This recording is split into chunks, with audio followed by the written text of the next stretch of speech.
What if I told you everything you're chasing right now? The promotion, the perfect body, the bigger house, the respect of people who don't matter, is a complete waste of your precious time. I'm 47 years old. I have stage 4 pancreatic cancer.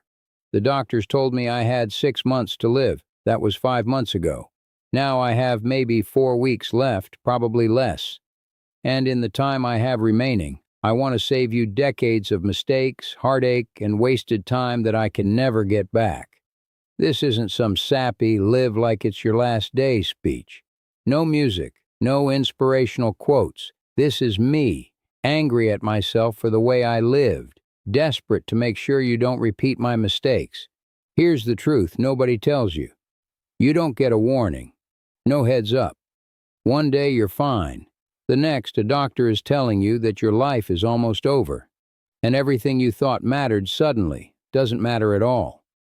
I was a corporate lawyer, made partner at 38, corner office, 6-figure salary, and a schedule that demanded 70-hour weeks for 20 years. I missed my daughter's school plays because of depositions, missed anniversaries because of trials, always telling myself, just a few more years, then I'll slow down, then I'll have time for family.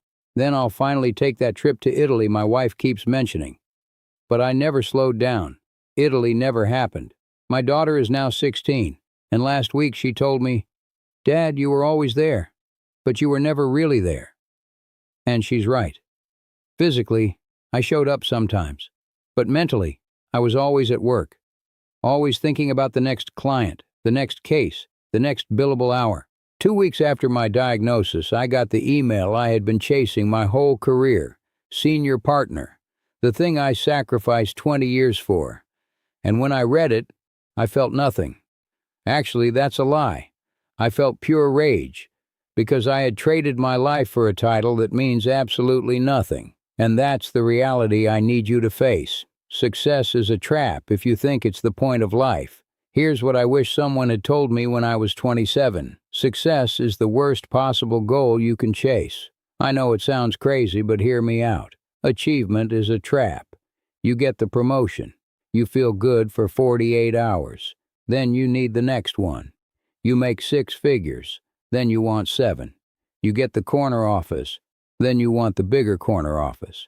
The goalposts never stop moving. And before you know it, you're 47 years old, lying in a hospital bed, and you realize you spent your entire adult life chasing things that don't actually matter. I have a friend, Marcus. We went to law school together. He dropped out after 1 year because he said he didn't want to spend his life in courtrooms. I thought he was crazy. I thought I was smarter. I made 3 times what he made. I had the corner office. I felt superior. But Marcus actually lived. He became a high school teacher, earned $50,000 a year, coached basketball, went to every single one of his kids' games, took his wife on weekend trips, volunteered at a soup kitchen every Sunday, learned guitar at 40, read books, explored life. Last month, Marcus visited me in the hospital, and looking at him, I finally understood. He was the successful one, not me. Because he had lived. I had just worked. I accumulated. I achieved. But I didn't truly live. And here's the second truth I wish I'd known. The perfect time is never coming. I told myself I'd travel after retirement. I'd learn piano someday.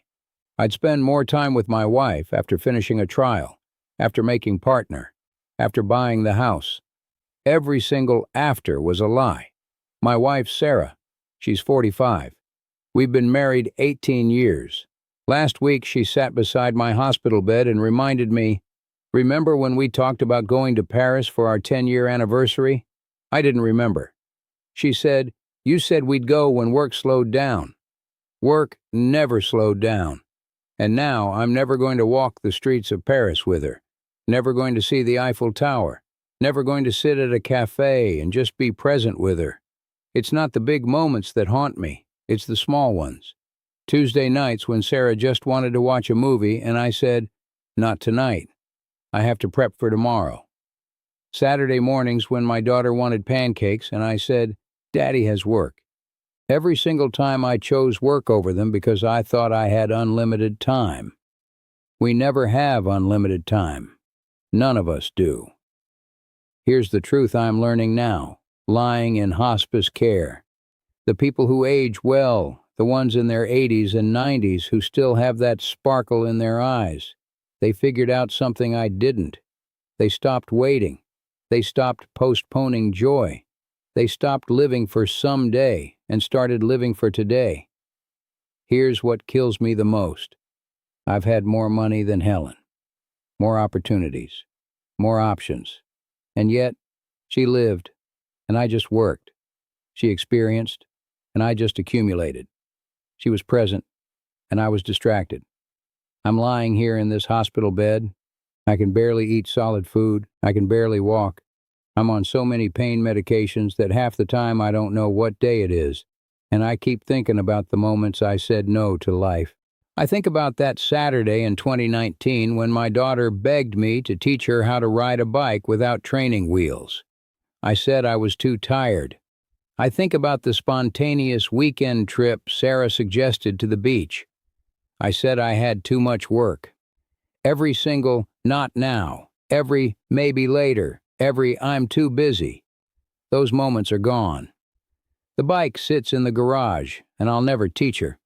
The beach is 3 hours away, and I'll never feel the sand between my toes with my wife. And then there's Helen.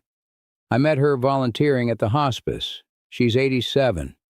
When she was 52, her husband died suddenly from a heart attack. She realized she had spent her life waiting to travel, waiting to pursue her art, waiting to really live. So she stopped waiting. She sold her house, bought an RV, and spent 15 years traveling the country, all 50 states, hundreds of paintings, learning, exploring, living fully. And here's the painful truth. She had less money, fewer opportunities, fewer options than I ever had.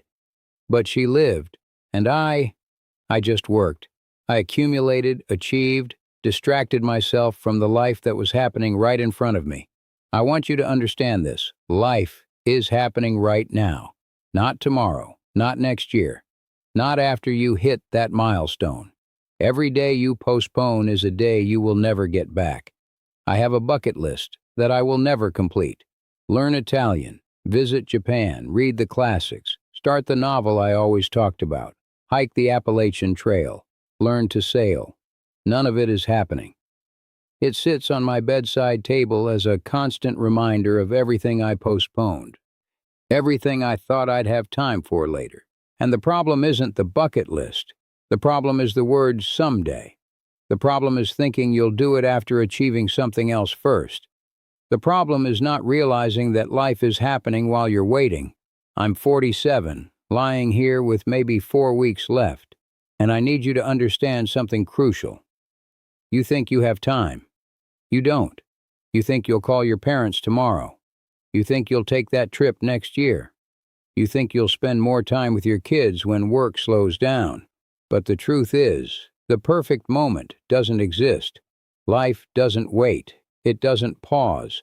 And every day you postpone, every later you promise yourself, is a day you will never get back. My daughter turns 17 in 2 weeks. I'm probably not going to be there for her birthday. I will definitely not walk her down the aisle. I will never meet my grandchildren. Those moments I imagined, planned, worked toward, they aren't guaranteed. They were never guaranteed. I just assumed they were. Last night, Sarah asked me, if you could go back and change one thing, what would it be? And I told her the truth. I wouldn't change one thing. I would change everything. I would work less. I would say yes to my family more often. I would take the trips, learn the guitar, sit on the couch watching stupid movies, make pancakes, teach my daughter to ride her bike, walk the streets of Paris with my wife. I would live. I can't go back. But here's the lesson I can give you. Don't wait. Don't postpone. Don't sacrifice your life for things that don't matter. Because when you're lying in a hospital bed with a month left, you won't care about your job title, your salary, your weight, or what people think of you. You will care about the moments, The ordinary, unglamorous, beautiful moments you had with people you love, and you'll wish you had more of them. I have 4 weeks left, maybe less. My daughter is at school. My wife is in the cafeteria getting coffee. And I'm lying here, thinking about all the time I wasted, all the moments I missed, all the not nows and maybes that will never come back. Don't do what I did. Don't wait for someday. Don't postpone joy. Don't sacrifice your life chasing success that won't make you happy. Because when the end comes, and it will, you won't care about your promotion, your salary, your body, or what anyone thinks of you. You will care about the moments you shared, the laughter, the hugs, the small ordinary things that make life worth living. Success without presence is emptiness. Achievement without love is hollow. Money without moments is just numbers. Life is happening right now. Call your parents. Hug your kids. Take the trip. Learn the thing you've been too scared to try. Be present. Stop waiting for permission to live the life you truly want. I'm out of time. But you're not, yet. So here's my question to you. What are you going to do with yours? Because the truth is simple, brutal, and undeniable. The time is now. Not tomorrow, not later. Today. Live it. Own it. Don't wait.